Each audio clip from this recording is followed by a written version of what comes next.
Why a growing number of South Korean women are preserving their ability to have children later in life. Welcome to VOA Asia Weekly. I'm Chris Casquejo in Washington. That story is coming up, but first making headlines. A former senior aide to New York Governor Kathy Hochul was charged Tuesday with acting as an undisclosed agent of the Chinese government. Linda Sun worked for the New York state government for more than 10 years. She was fired in March 2023 after her alleged wrongdoing was discovered. Russian President Vladimir Putin received a lavish welcome from Mongolian President Ugnayan Kurulsa in the capital Ulaanbaatar Tuesday. Russia has talked for years about building a pipeline to carry 50 billion cubic meters of natural gas each year from its Yamal region across Mongolia to China. Russia needs to compensate for the loss of most of its gas sales to Europe since the start of the Ukraine war. Taiwan and the Pacific Islands have signed a cooperation agreement to extend their development partnership through 2027, according to the Taiwan Foreign Ministry. This comes after Pacific Islands Forum leaders on Saturday removed a reference to Taiwan in the final communique after Beijing's top Pacific diplomat expressed outrage at its inclusion. A U.S. State Department spokesperson told VOA the efforts fit a pattern of PRC coercion to constrain Taiwan's international position. Pope Francis urged Indonesia to live up to its promise of harmony and diversity and fight religious intolerance as he started an 11-day trip through the region. Francis met with outgoing President Joko Widodo at the presidential palace and members of the clergy at Jakarta's main cathedral. In South Korea, a growing number of women are opting out of having children, driven by financial challenges and career demands. But egg freezing is emerging as a trend that allows women to delay parenthood while keeping their options open for the future. VOA's Bill Gallo explains from Seoul. In Songsu, a trendy district of Seoul, there are almost no strollers. Children are now a rarity across South Korea, which has the world's lowest birth rate.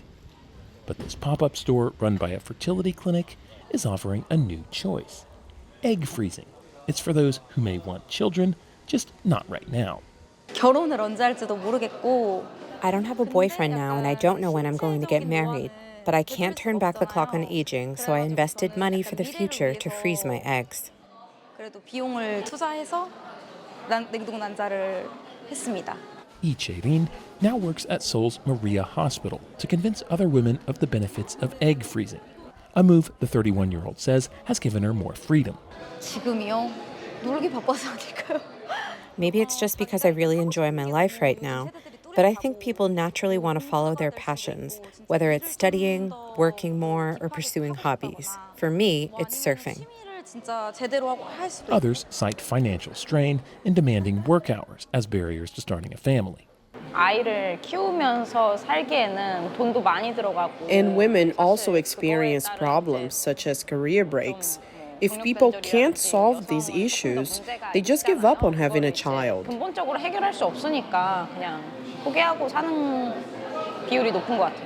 Those pressures are understandable, says Maria Hospital's Lim Tae-wan. In the end, people deprioritize marriage and childbirth. And later, when they do want to have children, they've become less fertile. Instead, younger women can choose to freeze higher quality eggs for later use in vitro fertilization, or IVF. At Maria Hospital, Lim says egg freezing procedures have more than tripled since 2019, partly due to government subsidies. The Seoul city government pays for about half of egg freezing expenses. From this point of view, we think that egg freezing will be a very essential solution to the low birth rate problem. No one knows how much this will actually improve South Korea's demographic crisis, but it may allow more women to feel in control of their future. Bill Gallo, VOA News, Seoul, South Korea. Visit voanews.com for the most up-to-date stories. I'm Chris Casquejo. Finally, Hong Kong's twin panda cubs have doubled in weight, with their markings becoming more visible 2 weeks after their birth. Recent images and videos released by Ocean Park Hong Kong show the carefully nurtured cubs with growing black and white features on their eyes, ears, legs, torso, paws, and back. They were born August 15th. Thanks for watching VOA Asia Weekly.